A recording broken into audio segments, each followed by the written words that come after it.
Hi guys, how are you? I hope that all of us will be fine. Today, now I am going to discuss about English. English क्या है, ठीक है। और English English को speaking जो है हमारे बीच आजकल बहुत बड़ा मिथ हो चुका है। लोगों को लगता है कि अंग्रेजी बहुत बड़ा हुआ है, और आज जैसे देश पे बात किया जाए तो बहुत सारी संस्थाएं इसके लिए खुली हुई हैं जो अंग्रेजी सिखाने का काम करती है। अगर कोई कोई संस्था अंग्रेजी सिखाने का काम कर रही है, अगर आपको उसकी क्लास करना है तो सबसे बड़ा आप क्या है, आपने इसका मतलब कभी आपने ये चीज़ समझने की कोशिश ही नहीं किया कि भाषा क्या है। और भाषा को समझने के लिए क्या होता है, जैसे आप किसी भी कम्युनिटी से आते हो और किसी भी एरिया से आते हैं। सपोर्टेड मैं अपने आप को खुद एग्जाम्पल दे रहा हूँ। मैं बिहार से हूँ। मैं गाँव से आता हूँ, तो गाँव में एक्चुअली हम भोजपुरी इलाके के भोजपुरी बोलने आते हैं लोग अच्छे। तो मैं भोजपुरी हुआ कि मेरी जन्म सब चीज़ वही हुआ है, तो मैं सीधा बोला कैसे सीखे मैंने सुनकर। बच्चा थे तो क्या था, सुनते थे, बड़े हुए, बोलने लगे, समझने लगे, लिखने लगे उसमें। तो ये सभी बड़ी चीज़ है कि आप कोई भी भाषा को सीखेंगे उसके पहले व्याकरण पर ध्यान दीजिए, यानी उसकी ग्रामर पर ध्यान दीजिए। खासकर अंग्रेजी एक बहुत बड़ा बहुत स्ट्रॉन्ग लैंग्वेज है। हिंदी सबसे टॉप है, और अंग्रेजी को इंटरनेशनल लैंग्वेज के दर्जा दिया गया है। पूछा जाता है कि what is English. English is an international language which is spoken all over the world, that is world English. Okay, तो इसके लिए अगर हमारी जो अंग्रेजी आज की डेट में बहुत महत्वपूर्ण हो गया है। अगर आप इसकी इंपॉर्टेंस की बात कर रहे हैं तो मैं आपको बताऊँ कि इंपॉर्टेंस अंग्रेजी की क्या है। तो आज के डेट में आप ये देखोगे कि अंग्रेजी एक बहुत बड़ा इंपॉर्टेंस बन चुकी है। अगर आप एक छोटा सा भी काम करने जा रहे हैं या छोटा सा भी कंपनी में काम करने जा रहे हैं, ठीक है, अगर आप ग्रेजुएट लेवल के हैं, आपकी हिंदी भी है, आपने सरकारी चीज़ों से पढ़ा हुआ है, हिंदी मीडियम से आज आपका पढ़ा हुआ मीडियम होते हैं, लेकिन आज के डेट में आपको अंग्रेजी सीखना पड़ता है। अंग्रेजी के लिए कुछ नहीं करना, आप पहले कहाँ जहाँ से भी हैं ये से आप बोलना स्टार्ट कीजिए। जितना जल्दी बोलेंगे आप अंग्रेजी सीख पाएंगे। एक चीज़ मैं बताता हूँ कि if you have good knowledge of English then you can not speak English. और practice you have already relation about that कि practice is makes man perfect.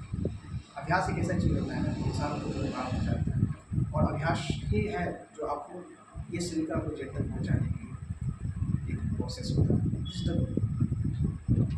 This the best way of, okay. तो ये सबसे बड़ी एक तरीका है पहुँचने की। तो आप अंग्रेजी के लिए क्या करिए, आप जहाँ से है वहाँ से बोलना स्टार्ट कीजिए। बोलना जब तक आप बोलिएगा नहीं, आपकी स्टेशन खत्म नहीं होगा। जैसे ही स्टेशन खत्म होगा आपका कॉन्फिडेंस आएगा। और अगर आप बिगिनर हैं तो सबसे पहले आप ये सोचिए what I am speaking is right और not. You can not think about on that area what I am speaking is right और not. Believe in yourself, what I'm speaking is right, and I can speak fluency. और अगर थोड़ी सी बात मैं कर लेता हूँ कॉन्फिडेंस। कॉन्फिडेंस क्या होता है, ठीक है, इंपॉर्टेंस भी है, कॉन्फिडेंस क्या होता है उसके अंदर। तो कॉन्फिडेंस अगर बोला जाता है कॉन्फिडेंस नहीं आ रही है, लोग बोलते हैं मुझे कॉन्फिडेंस नहीं आ रही। अरे confidence, what is confidence? Confidence होता है क्या भाई, ये चीज़ को समझ लो। कॉन्फिडेंस कुछ नहीं होता है। कॉन्फिडेंस ये होता है कि अगर आपकी मैं बोल रहा हूँ कि आप किसी सब्जेक्ट में आपको नॉलेज नहीं है, और मैं बोलूँगा आप इसमें बोलो, then you have knowledge of language, but you have not knowledge about that subject. How can you speak and how can you influence it? For example, if you don't know about pen, then I will suggest you. Okay, and I told you to please speak on the pen. You have no idea. You have no knowledge. How can you speak how can you speak confidently? This is the biggest problem. तो सबसे पहले हमें अंग्रेजी को बोलना है, जहाँ से है बोलना सीखना है। फिर हमें सुनना, सबसे पहले सुनने के बाद बोलना है, बोलने के बाद हमें लिखना है, ठीक है। और ये चीज़ें लगातार कंटिन्यू करते रहना है, करते करते आप धीरे आप हो गए। उसके बाद नेक्स्ट जो हमारी वीडियो होगी उसमें हम बताएंगे कि अंग्रेजी को हम पढ़ने के लिए कितनी किताबों को सोर्स की बात करेंगे कि बहुत सारी चीज़ें सेल्फ स्टडी से हो जाता है। सारी चीज़ें ये कहीं नहीं जानी पड़ती है। आज की डेट में पूरा सोशल मीडिया का ज़माना है, और सारा चीज़ें आपको यूट्यूब पर हर एक चीज़ें अवेलेबल आप कर सकते हैं।